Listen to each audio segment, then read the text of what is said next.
Welcome to the Solo CEOs, the podcast for solopreneurs by solopreneurs. Here we celebrate, commiserate, and problem solve all the world's craziness that comes with building a business on your own terms. I'm Marilyn Johnson, a supplier development and supplier diversity consultant. And I'm Tara Winston, executive coach and leadership consultant. And we are the Solo CEOs. Yay! Wonderful. So Tara, today, what you want to talk about? Okay, so we are called the Solo CEOs for a reason, and I want to talk about that, right? Like, I want to talk about the CEO mindset. Are you really a CEO, right? We get this question all the time, right? Oh, are you a business owner? Are you an entrepreneur? And we very specifically chose the word CEO, right? So my first question for you, Marilyn, like, why is it even important to be a CEO in your business? Well, it's important to be the CEO, even though it's kind of crazy because I am the only employee. However, when making decisions, you are thinking at a higher level. And also when working with your customers, you're thinking at that strategic level. You want people to understand you are large and in charge. You are the boss. Everything that happened because you thought about it and you devised it. So you are the leader, and people need to understand that there's a lot that goes behind just making the decisions and creating the vision for your business. That is not a second thought. Plus, I can spell CEO. Prove it. Oh No, man, always quiz, always quiz. Ever, right? So when I think about being a CEO, for me, a lot of it comes with this idea of gravitas or even swagger, right? How you carry yourself in your business. And, for a lot of people, like, you kind of start on this journey, maybe even as a freelancer or someone just trying to make money on the side or trying to make money in the gap between, your day job you just lost and the day job you want to get, right? And there's a lot of focus on the doing, right? Am I getting the work done? Am I getting paid? When you transition into that CEO mindset, like, you start, like, to your point around, you start thinking about your business strategically. You're thinking about where you want it to go. You're taking your eye not just on the game of what you're delivering, but really about how you want this organization to function. And when I work with people, I work with them at a level of, I am a CEO with all that comes with it, right? And that's how I engage with my clients, and that's how I engage with my peers and other vendors. And I think it's just different. I really do. And I wish I could say that I started the CEO mindset. I didn't, right? It probably took me, should I be ashamed? It took me, 10 years or so to really fully embody this idea of being a CEO, right? Because I've never done it before. Tara, let me ask this then. Are you always in the CEO headspace every day? How often does it change? I mean, because you're running into all kinds of challenges that are different. That's the beauty of being your own boss and being in your own company. I haven't had the same day twice in 20 years. Tara, considering all the people you work with, heaven knows you have not had the same day. So how frequently are you truly embodying this whole CEO mindset and just action? Oh man, that's and a then good question. Y'all, I got a story I have to tell too. It's not about me, of course. Hopefully it's not about me. Of course. Of course it is.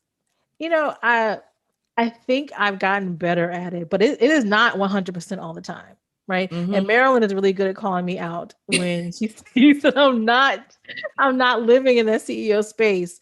What I do find, though, is that there are areas that I'm much more likely to be in my CEO-ness more often than not, right? So for example, my business is coaching and consulting, and some of what comes with that as a service provider is I get to be the expert. I'm leading people, and I have to I have to show up as someone that they can credibly listen to.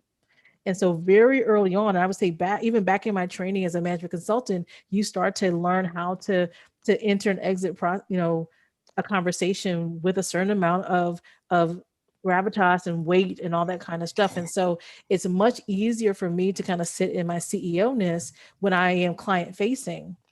And but then there's so many times where I'll forget myself. I'll be running around trying to save $5 on a coupon for some printing ink, rather than realizing that my time is really valuable. Like, you would think, if I charge people for my time, I would put a similar dollar value on my own time, but no. Instead, I'm running around town trying to find the cheapest paper clips, rather than actually having ordering them and having them delivered to my house, which would which would be so much more efficient, right? So I forget myself sometimes. But here's the beauty about being a solopreneur and holding that CEO title is the ability to fluctuate, because some days you do need to come correct with the gravitas and all that comes with being a CEO, because that's what your customers are expecting. Mm-hmm. But on other days, you got to take that hat off and really get in the weeds and do the work that it takes to get things done. But here, two things came to mind. So being a CEO, it embodies not only thought, but in my mind, it embodies how you present yourself, how you even treat yourself, and then allow others to treat you.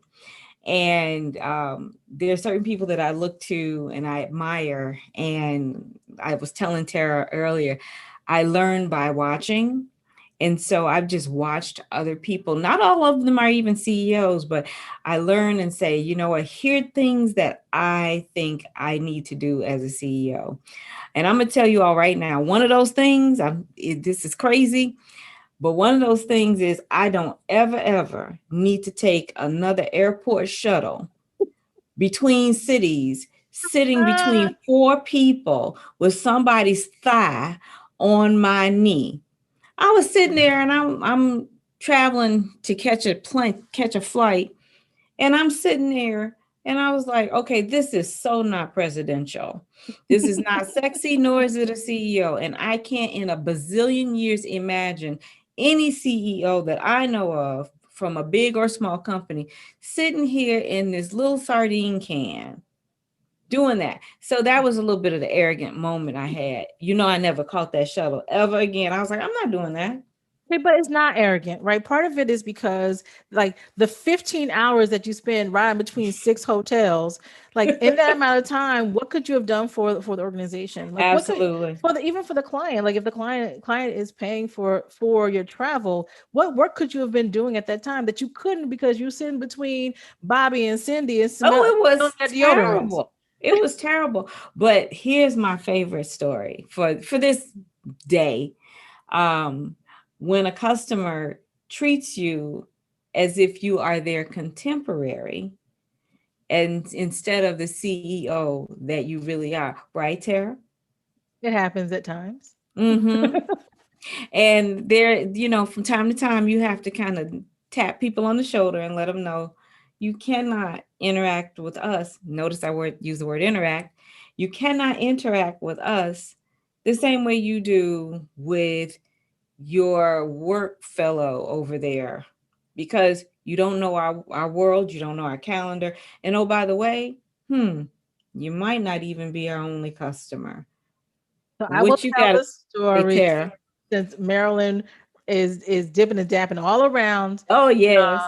So there is work that Marilyn and I do sometimes together. And one thing that's a really big deal for me, particularly when I am in my CEO mode, is my calendar, because we're managing so many different, customer concerns. We've got to spend time working and building our own business. We've got people that work with us that need time, right? So my schedule is like the holy grail, and it is brutal oftentimes. And so in working with a client, a longtime client, but new people on their team, particularly junior people, don't always recognize that you are a senior executive. Again, in your own company, they don't always know that. And so one particular day, this very nice young lady sends a meeting notice without checking in on either of our calendars. And in fact, the meeting was, at some ungodly hour in the morning for one of us who lives closer to the West Coast.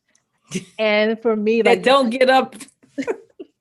like I'm not all in for just assuming someone's going to take a 5 a.m. meeting without checking with their calendars first. And so I just sent what I thought was a very nice email to Notice that she said she thought.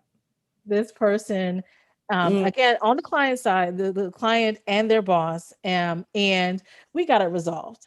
So what was it a bit direct? Absolutely. But again, like what I also Getting cut by a knife, man. it was not. I am the nicest of people.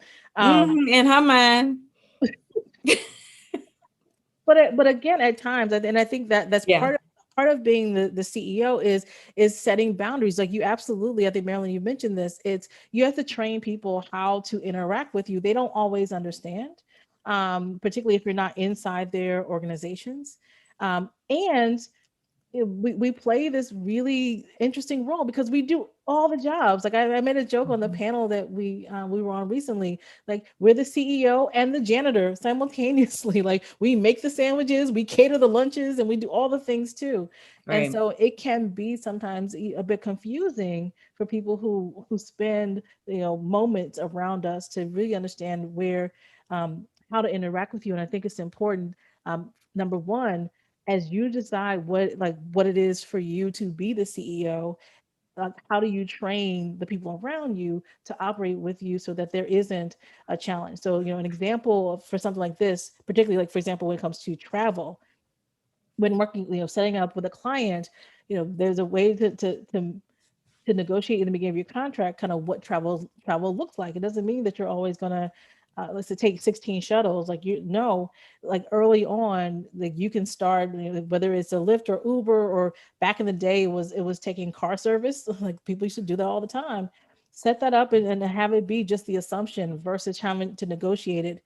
If you instead act like it's something that you're begging them for, then it gives them a chance to think, well, maybe I shouldn't give you this thing, right? So, but if it's an assumption, a foregone conclusion, people will pay for it and keep it moving, right? So that's what I mean by having the mindset. So, Marilyn, I know it took me a long time to even start to think that way.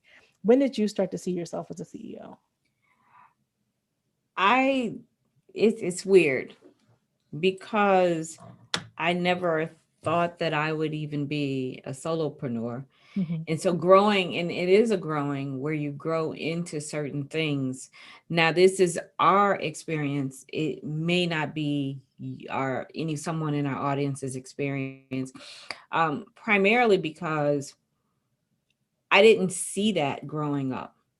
I didn't see any entrepreneurs in my family growing up. I didn't know how certain things operated. And again, I learned by watching. And so just over the years, I would look at how people I admired, different leaders, to see how they were able to move things forward, how they were able to rally people around ideas and get things done. And then even in my work, when I work with different corporations and different, actually, some of these businesses are pretty large. And I've had the opportunity to meet with some of the leadership and understand the expectations that these leaders have. I'm like, oh, okay, so this is cool. And it's acceptable. It's nothing that's crazy. So that's a long answer to say that I am still growing into my CEO-ness.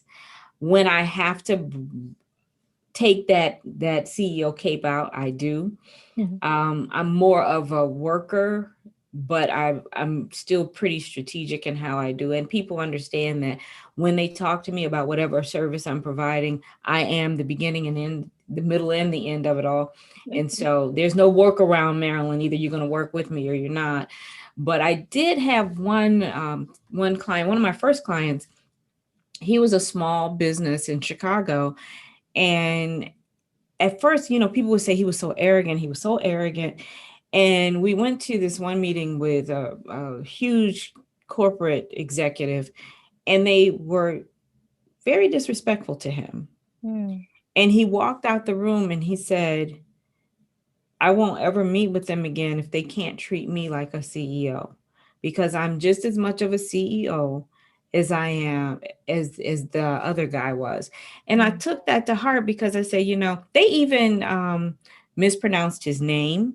Wow. Yeah, so it wasn't like he was the favorite child on the block, but there was just a level of disrespect. And I said, now coming into the room, some ladies may have that because not everybody is willing to embrace female leaders and Mm. female executives. Yeah. And if you all are looking at this podcast, there's no secret that Tara and I are women of color. And so not everybody's willing to embrace that. And sometimes when I walk in a room, you have to understand that I'm in control. And sometimes people might think of it as arrogance. I'm not asking for only the yellow M&Ms. I want yellow and green. But I mean, you have to set a precedence. And so when I'm meeting with people who are not familiar with me, but they know my work, because most of my work is word of mouth, they're expecting a professional and they're expecting somebody who can lead the charge. And so that's when I walk in the room and do it. And that goes not only for the work I do, it also goes for how I even look. I remember having a conversation with a woman who is my mentor. And when I started out, it was a big deal to wear suits. Everybody was suited up. I don't like suits. Nothing wrong with them. I just don't like them. I'm short and the arms never work right. And I think I look better than dresses. But I'd never seen a very high level executive constantly wear dresses. You always saw females in these suits. And one day I saw her and I complimented her on her outfit. And she said, my feeling is that if I look good, I feel good. And if I feel good, I perform well. And so you need to wear what makes you feel good so that you can perform well. Not to say you got to look crazy. And I say, that makes a lot of sense. And so even now, people notice when I go, because I meet a lot of my clients at conferences, people notice that they will not see Marilyn in a suit. Rarely will you see me in a blazer because, yet again, I don't like the way the sleeves fit and blah, blah, blah. But they do walk in and they're looking for somebody who's dressed to the nines, but in my own way. And so it's about how I carry myself, even that you feel like, you know what, I'm going to give this person business because this is a CEO. She clearly knows how to talk. She knows how to dress. Her work has spoken for itself. So let's move forward. So that's how I look at a CEO. But otherwise, I'm kind of playful, which is also the beauty of being a CEO, a solo CEO. I don't have to live by anybody's rules because I think it's important to have fun doing what I do.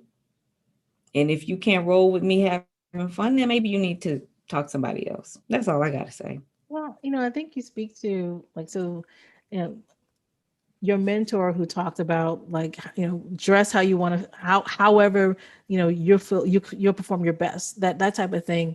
And it raises the question, because there are so many old models around what success looks like, what it smells like, how it acts, things like that. And when we start these businesses, we do this because we want to do things on our own terms. And I think the one underlying constant, right? If you like to wear pants, or you like to wear dresses, or you want to have blue hair, and or whatever it is, it really is, it's about the confidence, right? The confidence to carry whatever you're carrying, right? Have it be intentional. Like, don't be sloppy because you were Mhm. rushing at a time. Now, if your perfect look is a little bit more relaxed, and what someone else may call sloppy, and that's your look and that's your choice, then you rock the hell out of it, and do it with confidence because it's part of the brand that you've created. That's totally fine. But so have intention, and then be confident in it, because I think that is really the nugget, the core of the CEO kind of piece is, I have confidence in who I am, what my skill set are, and what I can deliver to you. And then Yeah.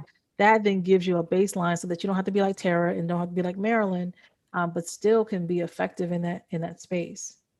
And it builds your brand, because we haven't talked about marketing or anything like that as a solo CEO, but because you are the solo CEO, everything you do is part of your brand. And like Mhm. Tara said, you got to take time, you got to be intentional, because if you're not, guess what? Your brand suffers. And people, because you are it, people will start to talk about, well,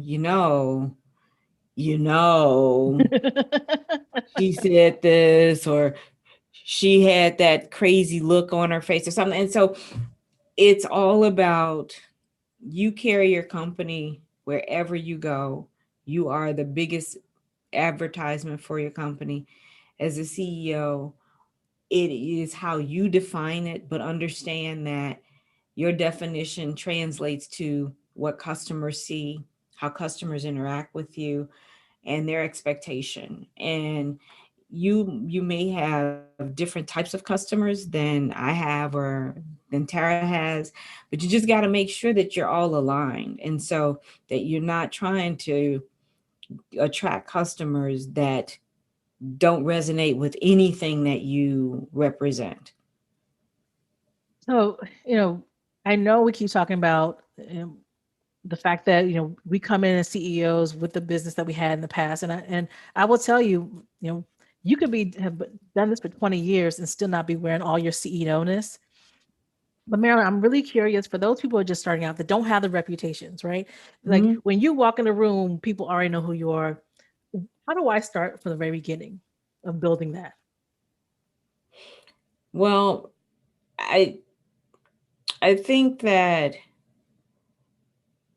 when from the very beginning, where you start is looking for your customers. First, you got to figure out what the hell you're selling. And then once you figured it out, how you're messaging it.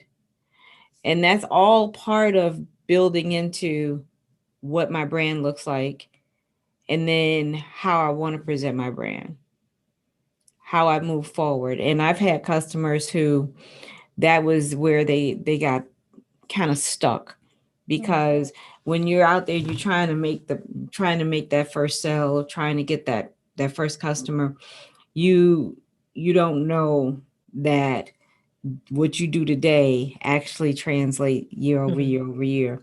And the people that you started out with, oh, they'll remember you. I mean, we see customers that we've worked with 5, 10, 15 years ago, and they remember how you acted, Mm. how you delivered, things you said, good, bad, and indifferent. And so you just have to embrace what it is that you're selling, and then who you are. You don't second guess it. It's like, if you're like, I don't think I want to be that person. It's no, nope, nope. It's, you are the sole CEO. This is what you're doing. This is who you are. You just have to make sure that who you are and what you're selling resonates with the audience that you're trying to attract and keep.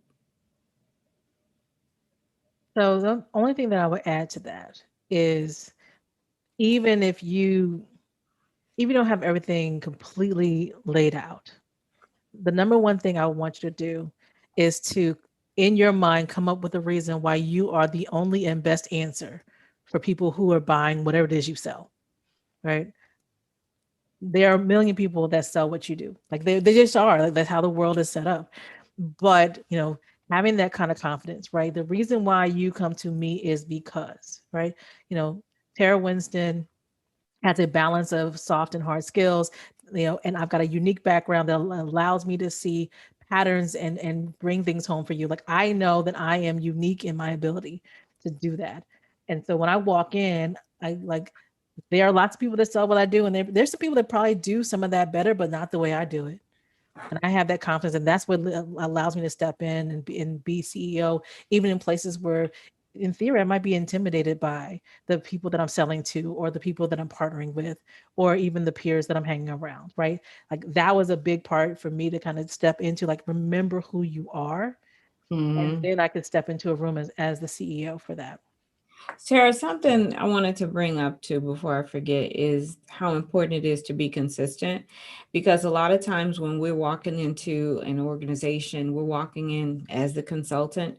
And if it's a long-term type of agreement, long-term meaning maybe a month, or for some people a month or however long, you don't want to forget that you are the consultant, because when stuff goes to the left, they will remind you. Mhm. And I've heard a lot of times people talk about working with certain clients, and consultants always get a bad rap.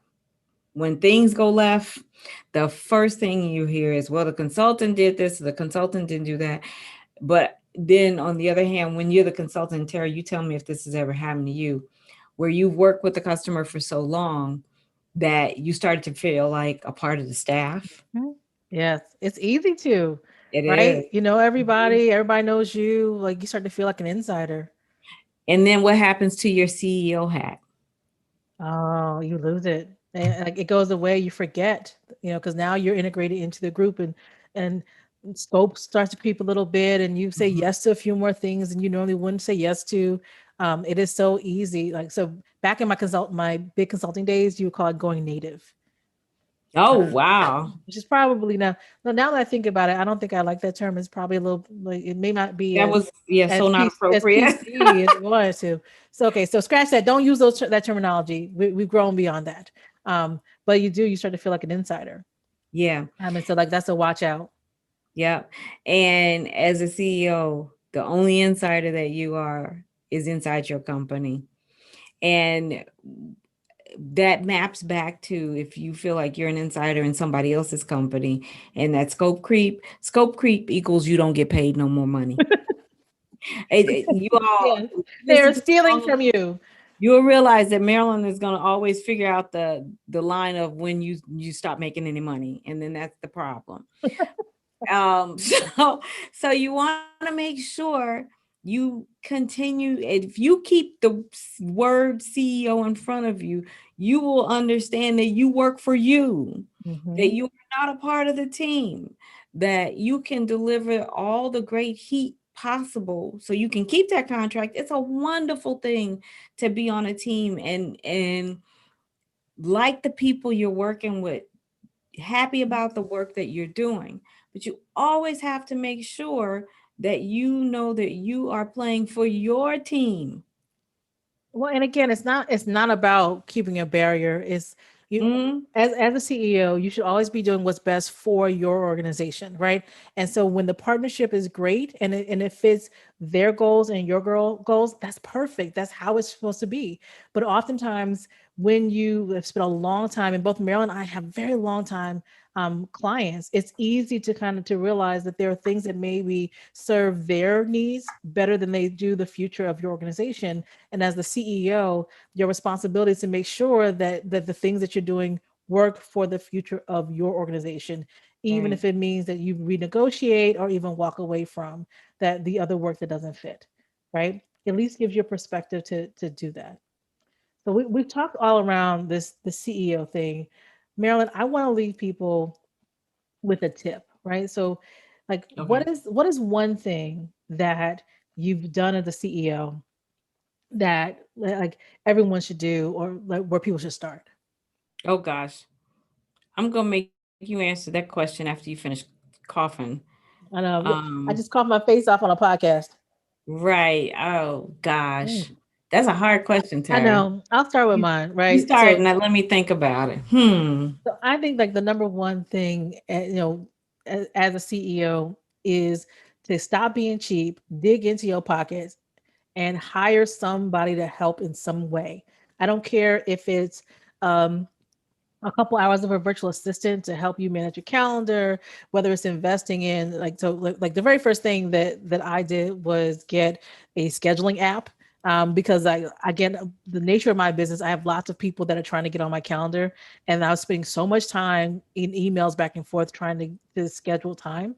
It really was eroding. So, like I ultimately got a human, but before the human, I got an app. But the one thing like oftentimes solo CEOs and solopreneurs are a little bit slow to saying, you know what, I would love. And so Marilyn, you were the person that first hit me to this. Like, you spent money with a graphic designer on your presentations, right? Mhm. I had grown up and somebody like I'm pretty good at PowerPoint, I but suck at PowerPoint. That's that not was why people hire me. that is They not got her. people to do That is that. not her skill set. Mm-mm. Um, like I got fighting weight between me, PowerPoint, and Canva. I could do some things, but again, is that the right way to spend my time? Right? And so, like, I was like, it had never occurred to me until I started, talking to you. Like, you know what? You can get on Fiverr and have somebody, break out a template and be done with it. Oh, wow, I can do that. So my big hack is put on your CEO hat, hire some help for something that not like a could be something you're not necessarily good at, or it can be something that just saves you enough time and you can use that time either to work or to sleep or to actually have the life that you're building. Yeah. So I guess I can't say what she said because she just said it. But yeah, you're right. The one thing that I think about, and I've heard a lot of solopreneurs struggle with, is making sure your money is in order. Mhm. And so a lot of times you're so busy doing the work that it's some of the back office stuff that you neglect. And you don't want to do that. And so you want to make sure that your invoicing is accurate and that it's timely. And you also want to make sure that your accounts receivables and your accounts payable balance. Now, for people who've never had to do that for themselves, it might sound like, well, why wouldn't you do that? But as a CEO, a solo CEO, you are responsible for so many things that sometimes back office types of activities just kind of fall to the wayside. It's very easy for it to Mhm. happen, Very easy. especially if you're working with a client that you really, really like and you start to feel the kumbaya of the team and you want to make sure that you're doing all the things that you need to do, that you want to do, and you just look and you're like, oh, wait, I'm supposed to invoice every X amount of days. Oh, that's okay. So there's not one CEO of a Fortune 1000 company that would put invoicing on the back burner ever. And so the reason that you are in business is to earn a living. The only way you can do that is to make sure that your money is taken care of. So that's one thing, Tara. And I always tell people, make sure you have a good relationship with your accountant. Don't try and do it yourself. Mhm. Get somebody who understands small business accounting so that they can help you navigate this. Because as much as you're bringing in, you're going to have to pay taxes on all of that stuff. So get yourself an accountant, and get an accountant because they can keep you from having to need a lawyer. Like, I gotta get a lawyer. Hopefully you don't have to need no lawyer. But that's it. This is a financial situation, starting your business and maintaining it. You have to make sure all that stuff is covered. You know what? I think there's a lot to it, like the accountant, the bookkeeper, Mm. maybe, so people, as you're listening to this podcast, drop us a line on social media, drop it in the reviews. If you want to hear more about the kind of the financial side, because I think that's important. Maybe we'll do an episode about how we work with our financial people, because I think like that's something that can feel a little daunting, but it may be worth the time because as Marilyn said, that is why we're in business. And the best So time to do it, for you all who was like, well, I don't have no money. Actually, that's the best time to do it. Get things set up before your money starts really rolling in, so that you're not trying to change the car tire while the car is in motion. let the church say amen. And like I'm gonna say that on behalf of my bookkeeper who we're now changing processes because Tara did not do that. I should have listened to this podcast years ago. What was I thinking? Mhm. So with that, I want to thank everybody for joining us. As you can see, still so much that we're learning. So I'm glad that y'all are on Yep, this journey with us because I'm learning stuff every day. I'm taking notes as Marilyn is talking. So definitely. if you like these conversations and you want more of them, please, please, please Come back, subscribe, like this, share it to your friends, let people know what's happening. Follow us on social media. We've got some great guru talks that you absolutely want to check out on our website. And join us next time. Yay. Bye, y'all. Ciao. Thanks for listening. If you enjoyed this episode and you'd like to help support the Solo CEOs, please share this podcast with others, post about it on social media, or leave a rating and review. To catch all the latest, you can follow us on LinkedIn or Instagram at the Solo CEOs, or stop by our website for videos, resources, and other great stuff. Thanks again, and we'll see you next time. Bye. Bye.